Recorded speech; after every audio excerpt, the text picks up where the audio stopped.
Scenario planning is a brainstorming technique that can help organizations better prepare for the future. In general, though, most organizations are not good at making long-term plans. This is because all people, even professional forecasters and planners, tend to be provincial when looking into the future. We all cling to those things that make sense from our current vantage point and dismiss those that do not. In order to be better at planning, we need to free our minds from our own self-limiting preconceptions. These preconceptions can make us think that the world of tomorrow and beyond will be the same as it exists today. We tend to forget how yesterday looked or how we arrived at the conditions of today. Looking back, it sometimes seems that the path to the present was obvious and almost preordained. It never seemed so at the time, of course. In fact, the path to the future is a series of crossroads and intersections that only become clear once the future has become the past. Because we are tethered to our preconceived view of the world, we are often surprised by how events actually unfurl. By freeing our minds, we can overcome the common trap of looking into the future through today's lenses and escape the fate that many others have met through history. Take, for example, the great horse manure crisis of the 1890s. In 1898, urban planners in New York City were convinced that they were about to face a terrible urban transportation disaster: excessive horse manure. At the time, the horse population in New York City and Brooklyn alone exceeded 150,000, and it was on the rise. With each horse producing between 15 and 30 pounds of manure each day, this resulted in more than 2 million pounds of manure on the city streets every day. It was estimated that manure would reach the third-floor buildings in Manhattan by 1930. The crisis was such that the first International Urban Planning Conference held in New York City was canceled after just 3 of its planned 10 days. The reason? They could not foresee a solution to the horse manure problem. As we all know now, their predictions did not come true, and the horse manure crisis never happened. Interestingly, by 1890, a long-term solution was readily evident. The automobile had already moved from the lab to full-scale production. By the turn of the century, over 4,000 cars were sold in the U.S., and by 1912, the first year New York City registered more cars than horses, the number was 356,000. City planners of the time couldn't stop thinking about horses. Nobody seemed to come across the question, what if horses are on their way out?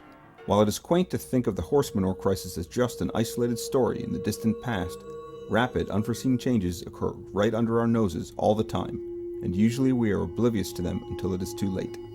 An example closer to the present is the quartz crisis that occurred in the 1970s. The Swiss watchmaking industry dominated the world market for mechanical watches after World War II. It peaked in the late 1960s when they captured approximately 50% of the total worldwide market. Then, within a little more than a decade, they accounted for less than 10%. The cause of this loss was the introduction of a quartz technology that displaced the need for traditional mechanics. Ironically, this innovation was pioneered by a Swiss engineer and offered to the domestic watchmaking industry, but they could not see the value. Japan and the United States, on the other hand, did not miss this opportunity. Soon they were producing the majority of the world's watches using this new technology. That is why in Japan and the United States, this is referred to as the quartz revolution rather than the quartz crisis. The Swiss industry was convinced quartz was a fad and only belatedly caught on, but not before they lost their historical advantage. In other cases, it is easy to forget where the present is coming from. We take what we have today for granted without ever thinking how impossible it would have seemed if we tried to imagine it before it was around. Take, for example, a regular smartphone. Just 10 years ago, replicating the technology found today in a single smartphone would require half a dozen different devices, each of which could be several times larger than the actual smartphone itself. This would include, among other things, a watch, a calendar, an address book, a calculator, a music player, a photo camera, video camera, a modem, a photo album, a television, a GPS, and many more, in addition to the phone itself. Many of these technologies did not even exist in the commercial market 10 years ago. More cases can be found everywhere, and not just in technology. Who would have thought in 1970 that China was going to move from the United States' 60th largest trading partner to the second in just a few decades?